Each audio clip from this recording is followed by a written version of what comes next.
Well, hey, welcome back. My topic tonight is recruiting. And, as I travel around, visit churches, visit clubs, and I ask, how can I pray for you? Overwhelmingly, the response is always, we need more leaders.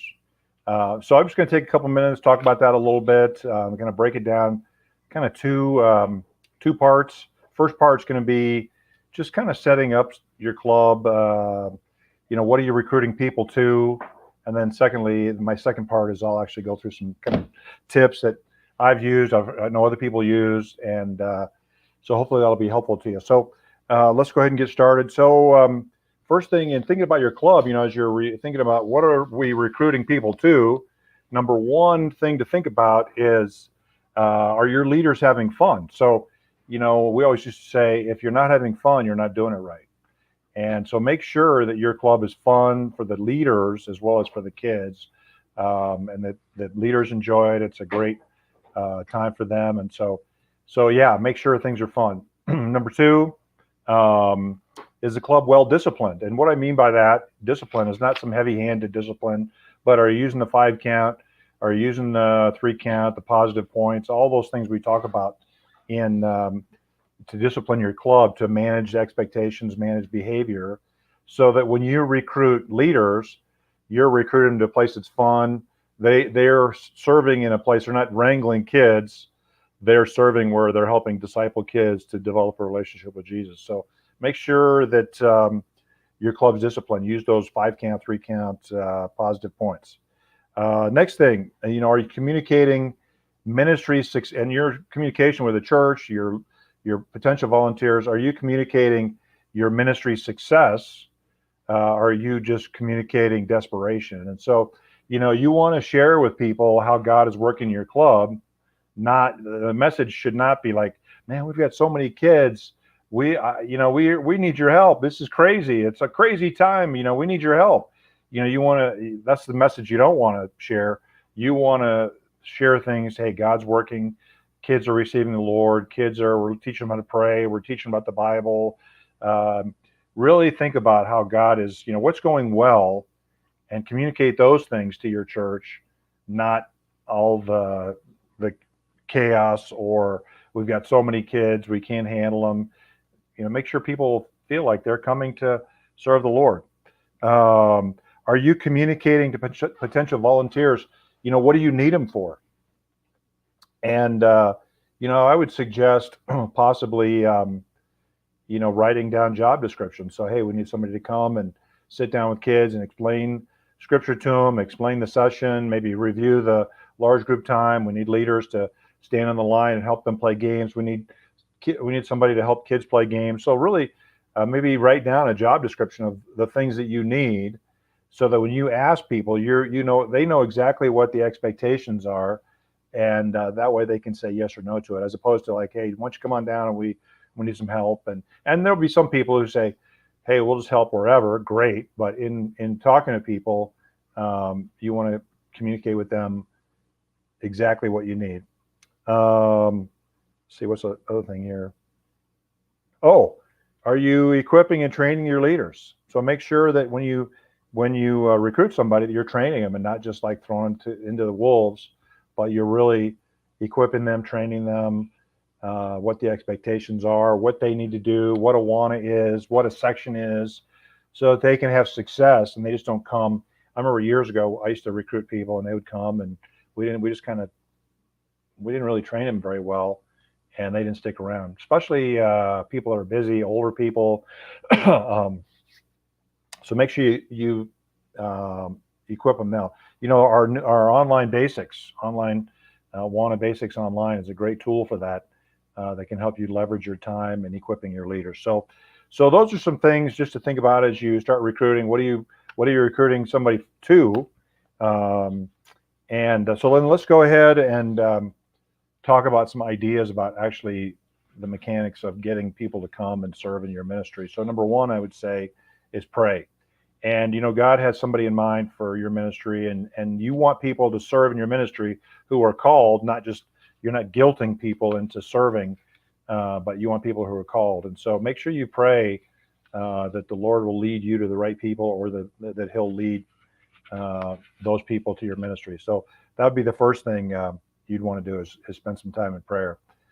Secondly, I would make, sometime in, first of August, or any time, make a kickoff announcement. And hey, Awana starting in September, or whenever you're going to start, and we're looking for volunteers.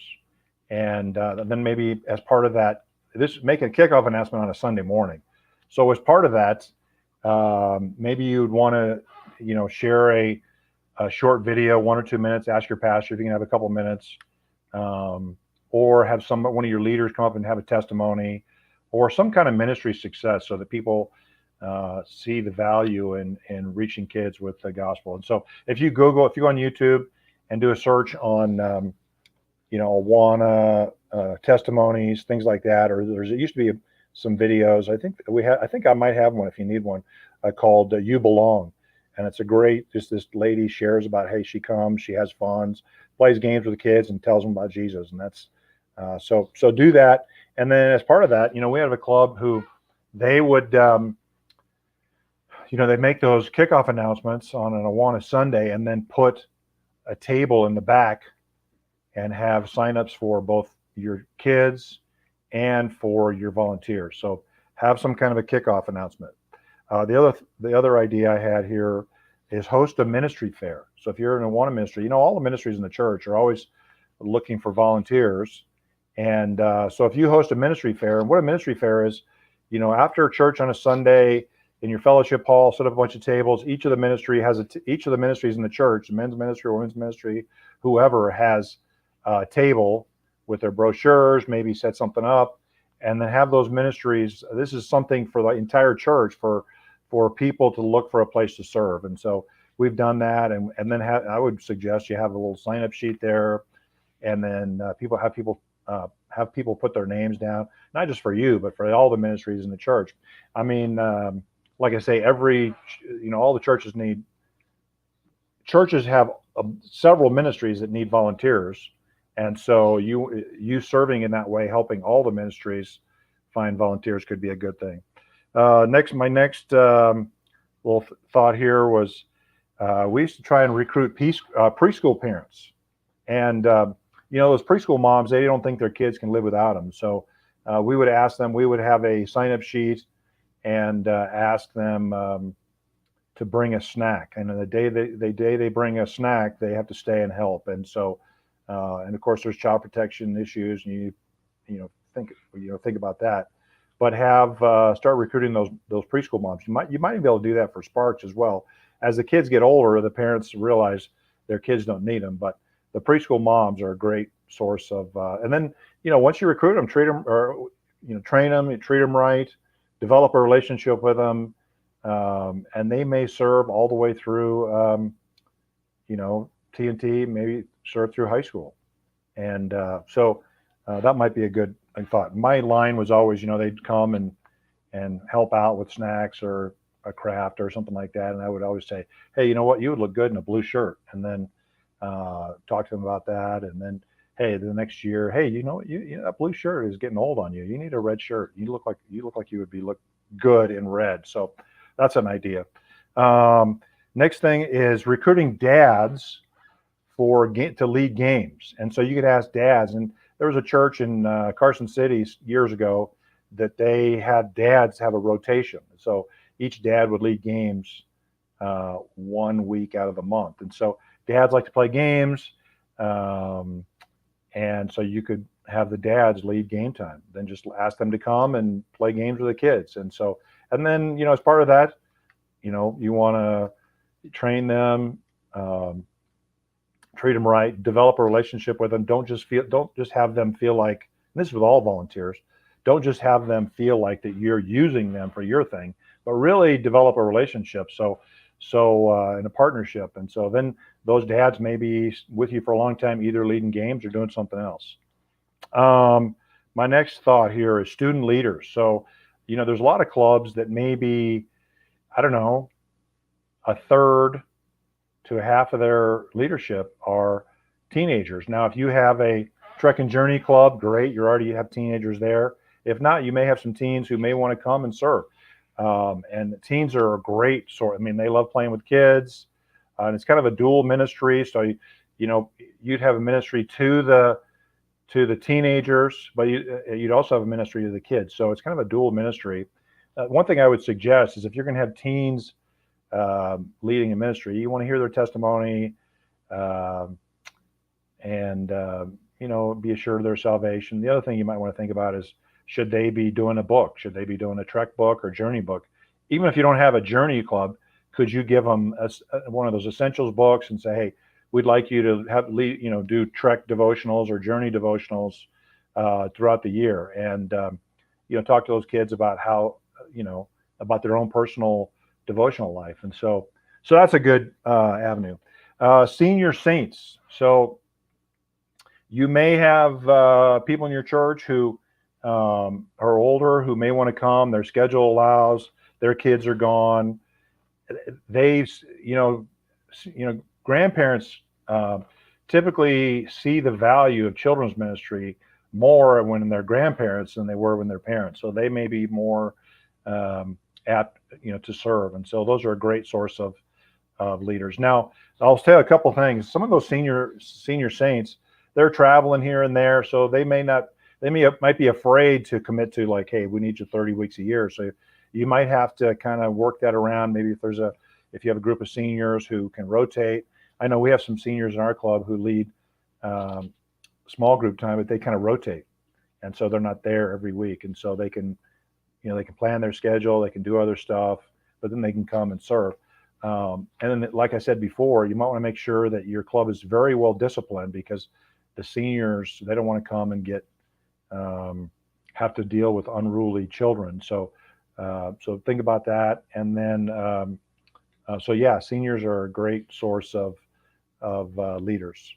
Another idea here is have some on-call volunteers. So you may, there's always sometimes where people get sick or one thing or another. And so if you build a list of on-call volunteers where you can call them and they can say, hey, I can't commit to every week, my job, my this, my that.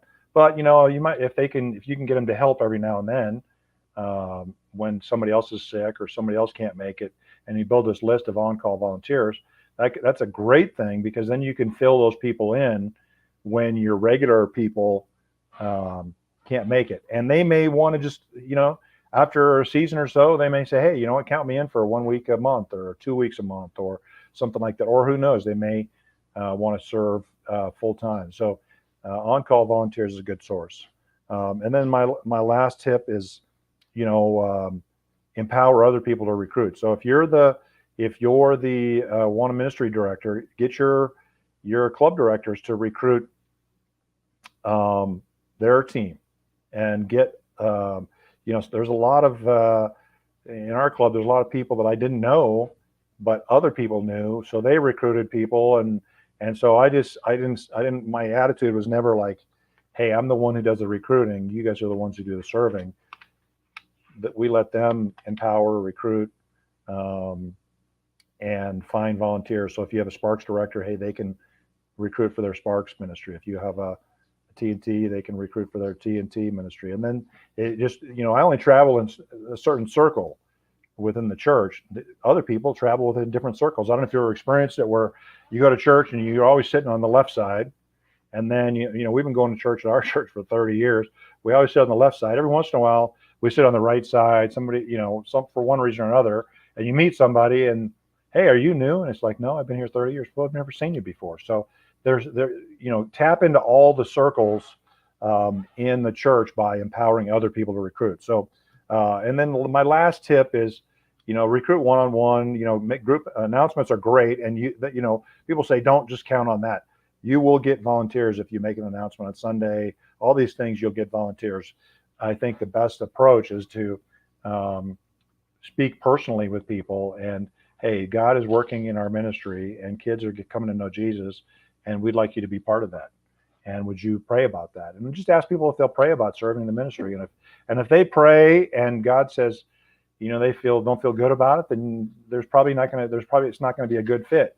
But if you ask them to pray about it and then God puts it on their heart to serve, that's exactly the people you want. So I hope that was helpful.